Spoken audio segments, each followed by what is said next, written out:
This week on the Nonprofit News feed, we are geeking out about nonprofit news because that's what we do. My name is George Weiner. I'm the chief whaler of Whole Whale, the digital agency behind the chaos that is the news feed. And I have Nick Azulay, digital strategist at Whole Whale. How's it going, Nick? Is going great, George. Quick question for you. Has anything you've worked on recently ended up, I don't know, in a district attorney's inbox or public statement? Just asking for a friend. Yeah, George, it's funny you ask. So I'm going to tell a little story. Well, story time. All right, grab your Couple, coffee. couple, couple months ago, you and I were perusing. We saw a local ABC article about a nonprofit that had a mysterious GoFundMe page created. We're like, interesting. We took a look, and it turns out that, George, they had created without consent or prior knowledge donation pages for approximately 1.4 million organizations.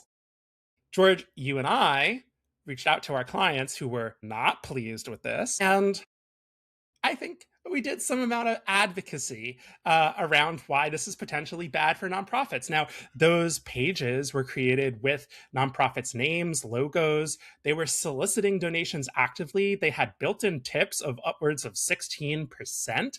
And it was getting routed through the PayPal Giving Fund, not going to the nonprofits directly. George, we did not think that this was appropriate because, quite frankly, nonprofits were getting the short end of a deal about the ability to represent their own brand on the internet. Lo and behold, George, this week we found out that 23 state attorneys general agree with us. In a letter written by the California AG, who is Rob Bonta, GoFundMe was officially put on notice. George, I want to go through this, but I also want to add that a recent development within the past several hours, even, or at least to our knowledge, is that the state of Alaska is actually suing 6 platforms alleging similar violations. So, George, there is a lot to unpack and go through here. Let me ask you, you want to start with the lawsuit or the 23 attorneys general? Well, let's go with the chronology here, where clearly we have GoFundMe participating in what we have branded as shadow donation page creation. Shadow donation pages are these third-party off-domain giving portals that are generated without a nonprofit's consent or even knowledge. Now, sadly, this is like tale as old as time, unfortunately, with regard to the interwebs. We've seen in the past, and we noted this in our articles, that like folks like, Charity Navigator, PayPal Giving have like kind of had this forever, like going way back, like Network for Good, going way back, had been doing this. So why was this different, and why did this trigger us? Well, it was the way in which GoFundMe did it. And that brings us to what those 20 some odd attorneys general are citing. They want to confirm that these pages have been removed. This practice has been stopped. And it's like prove to us that this behavior has ceased. GoFundMe. And it was very specific. And we were like looking through, we're like, man, they really know their SEO pretty darn well. Sure enough, Nick, you're scrolling down and it cites literally Nonprofit News Feed's article. And we were like, that's not a typo, because the language looked oddly specific to the way that we had meticulously documented the SEO search result behavior, as well as screenshots of what was going on with the tips, with the confusion. And it was like, this is different than what has been done in the past. It is, I'll say, it all lives on a spectrum of apparently we allow this. We allow this and have allowed it on the internet, where companies are just allowed to sell other people's wares. So let's say I go out and create a cancer fundraising organization. George is going to go raise funds for this. And then suddenly anybody who sees that I have a 501c3 can, on my behalf, use my brand, image, name, and likeness to go sell my stuff for a markup. Apparently that's okay in nonprofit land. But I'll tell you what, if I went out there and said, I have a thing, I sell Apple devices in any way, shape, or form, and I use Apple's logo to sell it. And I do it with actually right next to Disney stuff too. So I'm selling Mickey Mouse to you at a markup publicly, making money off the markup, Sure, I'll pass the money through. I'll buy the Mickey Mouse doll. Sure, I'll pass it through after I take a cut of that. Same thing for Apple. I'm just going to do that on the internet and index very, very well for it. I don't think you finish that sentence without getting a certain call from a mouse lawyer. Just saying. It had existed. So I was like kind of confused and just sort of mapping that out. So that like that first AG that brings us up to date. Can you fill us in now on like Alaska seems to have been like, you know what? That's an interesting point because they name a few folks. Yeah, George. So I think you do bring up an interesting tension in which you and I were thinking, okay, how has this been allowed to go on for so long? And it turns out we were right to think that because we saw 23 states that sent a very strongly worded letter. But George, in that letter, it said that this could potentially be the beginning of legal action that would be subsequently taken by individual states.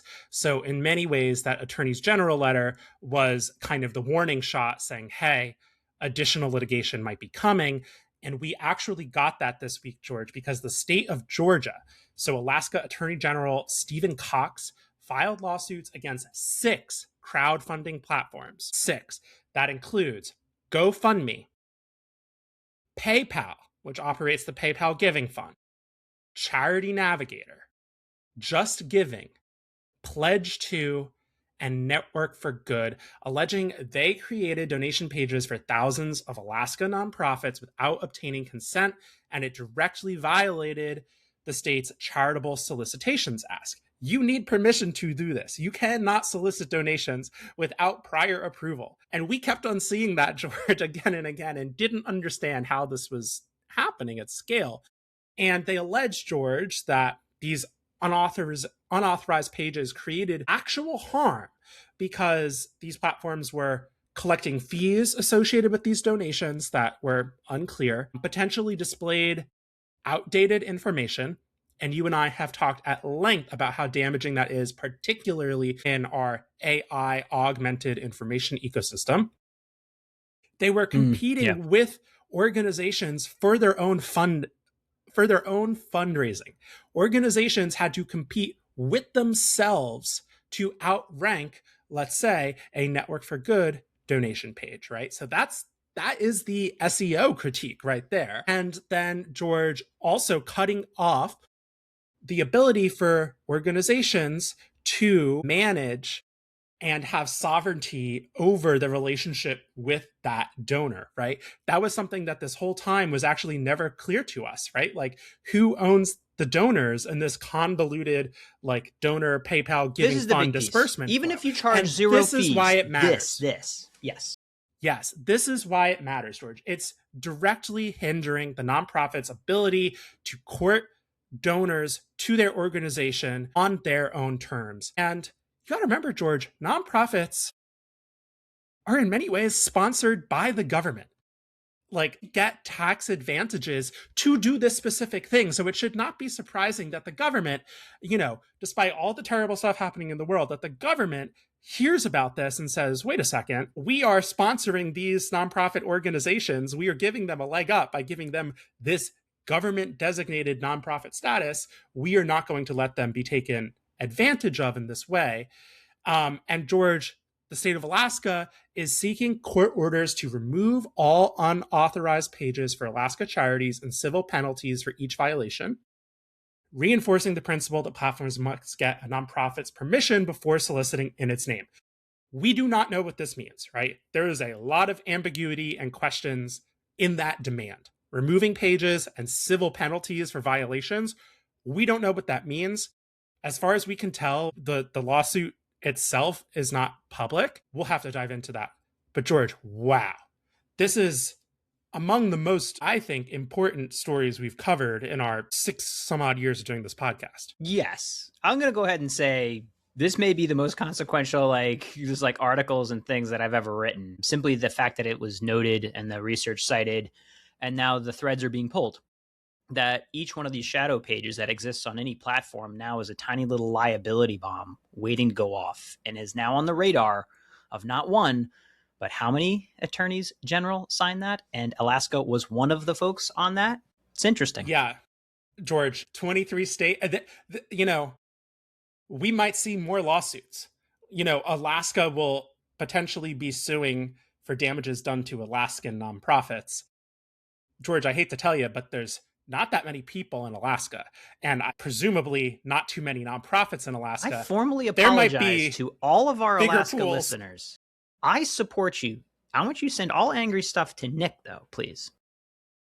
Listen, I hear you, but all that is to say is that there are potentially bigger lawsuits to come. Maybe. I don't know.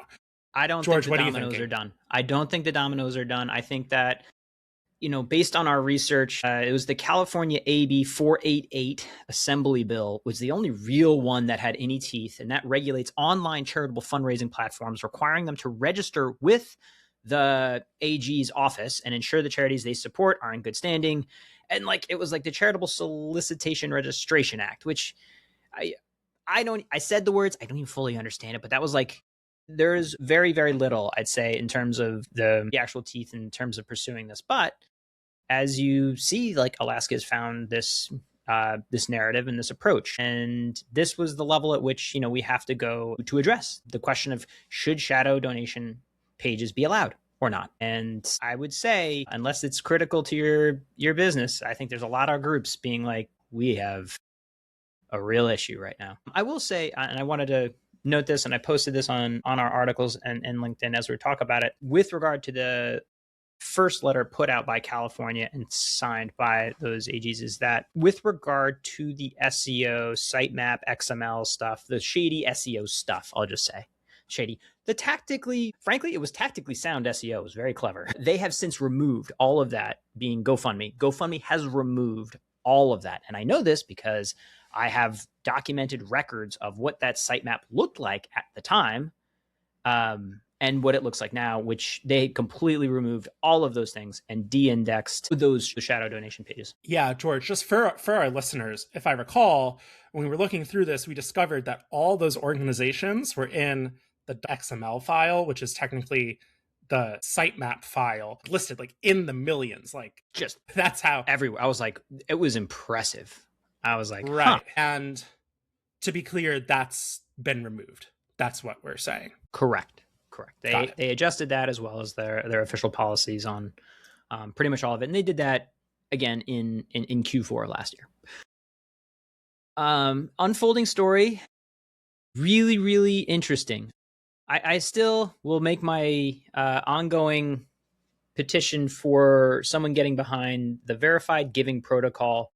And that would just be a way where if shadow donation pages are legal, if you're allowed to create these pages, and also for any donation like flows, having a standard way that both money and data can make it to the nonprofit through those giving portals, and let the nonprofit own where that pathway goes and who their processor is of record, is the way that I think nonprofits are going to have as a solution as we enter into the hey, OpenAI, please go give to so-and-so charity for me. And that OpenAI is going to have agentic ability to have your credit card, to go and make that donation and process it. Through what and how what will it do that is very important. Because as it stands, you're like, oh, and platforms are listening. We totally give the data to nonprofits. All they have to do is verify this thing, that it takes this online form, and you sign this thing to certify that you have access to it. You log into this platform, and then you press download on this series of things that gives you a list of emails of people that opted in, and you can take that CSV, clean it up, and then push it into your own database. It's no problem at all. One breath. And by the way, that happens 6, 7, 5, 50. How many places do I conveniently go and log into your platform finally to go find the single place where I do that? It does not scale. Yeah, George, I think that's the key. That's the key. No, but man, we'll tell see. me what you really think. Just, every now and then you realize you're not just sort of ranting in your garage. There are other people listening. It's exciting. Speaking of which, should we transition to our next story, Nick? Which is not a story, other than George, I am making it a story. I love how you just said that. Speaking of ranting in your garage, George, you've been screaming from the rooftops about this for a long while. However, because I am your employer, I am employee rather, I am I required wish. to tee up your thinking here. George, in the way, in your mind, daylight savings time is not a harmless quirk for nonprofits. The clock change creates measurable downstream costs with lower staff productivity, weaker donor engagement, and higher volunteer no-show risk when programs still need to run at full speed. George, we sprung ahead this weekend. We lost an hour of our Sundays that I happen to think that I earned. George, we make the case that this is meaningless and decreases productivity. Let's hear the pitch. I'm going to make this pitch every 6 months. So if you were here 6 months ago, stop what, I mean, of the 2 people still listening, half of you can leave. So the Sunshine Protection Act, HR 139, it's still in legislative limbo and has been for quite some time. But wait a minute, why has this week just sort of sucked a bit more? Especially if you are a parent, I'll just say, speaking as a parent, it is awful to treat humans like a light switch, where you're just saying randomly, goodbye 1 hour, upsy or downsy. It is so massively unhealthy. And at scale, it increases heart rate attacks by 24%, spikes car accidents by 6%, tanks productivity by 5 to 7%. And by the way, as you mentioned, the volunteers, the donations, all of this really impacts this. I mean, let's be clear. World War I is over and we don't need to conserve candles. Not a thing. Not a thing anymore. Big Candle got paid, okay? Like we're post Candle. We don't need this. It is wildly unhealthy. And if elected, I promise you I will do nothing. I won't help schools. I won't fix a single pothole. I will make zero change to your community except one. I'm a single issue politician ready to be bribed as long as it means I can get to office and change this ridiculous vestige that is killing us. End rant. Yeah, George, I think you'd get unreal. primaried, but unreal. I hear you. I hear you. Single issue. That's it. Single issue. All right, George, do you have a joke for us? Because I sure don't. See how quickly can we come up with a joke? Okay. Why is Cher the only celebrity that is in favor of daylight savings? Cher? I don't know. Huge fan. It's because she can turn back time. Okay. A musical one. A way. Alrighty. I like that. That's what you get for making it to the end. It's been a weird one. Been a weird week, Nick. Thank you. Thanks, George.